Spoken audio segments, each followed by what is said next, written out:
Obama said Trump is running in America like a, quote, crazy uncle. And if tonight's debate is anything like the first one, the conspiracies and baseless accusations will be flying. I'm joined now by somebody who literally has Trump as a, please pardon my language, crazy uncle. Mary Trump is Donald Trump's niece and the author of Too Much and Never Enough, How My Family Created the World's Most Dangerous Man.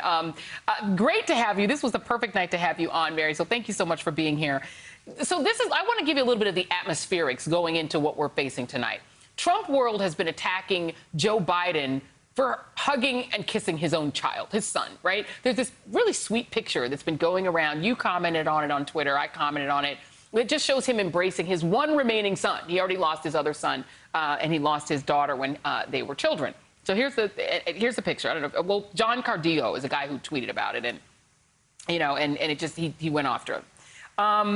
So I want to play for you Donald Trump with his child, one of his kids, Ivanka, and the way that he's talked about her. Can we show the tweet first, though? Can we just show the tweet just so everybody can see it? Okay, there you go. So there's a tweet. All right, so people are freaking out about that. Now here's Donald Trump.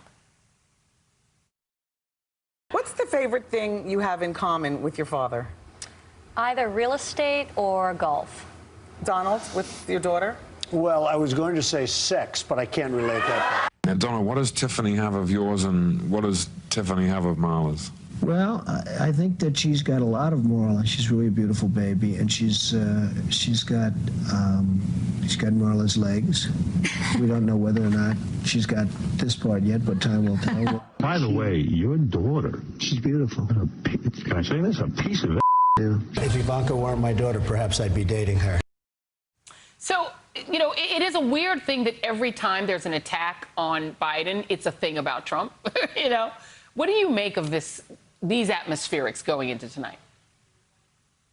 First of all, I get the feeling that Donald is desperate to let people know the truth about him, but he's also terrified, so he projects everything. It's really interesting, but disturbing, of course. And as for this other thing, it's grotesque. Let's just be clear about that.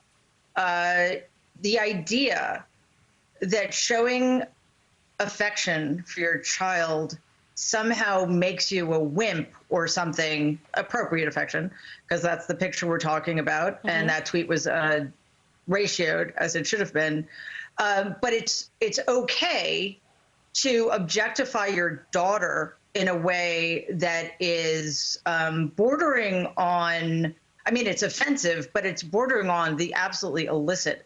So I don't know quite what's going on, except to say that we are in a period right now where the person in the Oval Office engages in toxic masculinity to such a degree that it emboldens other men to do the same. And it's really bad. Yeah. So I really hope that during the debate tonight, Donald is not allowed to engage in these disgraceful lies about Joe Biden and Hunter Biden, because it's a disservice to them, certainly, but it's also a disservice to the American people. Yeah, and it's like a signal to QAnon. I mean, this is the guy who once, saw a kid on an escalator and said, I'm going to be dating her in 10 years. He's somebody who boasted about meeting semi-naked teenagers in his beauty pageants. I mean, the way he treats other kids, let alone his own children. BuzzFeed News reports teen beauty queens say he walked in on them while they were naked changing. So I'm not sure he's the right guy to launch these attacks. You've written in your own book about even the relationship that Donald Trump has with his own children.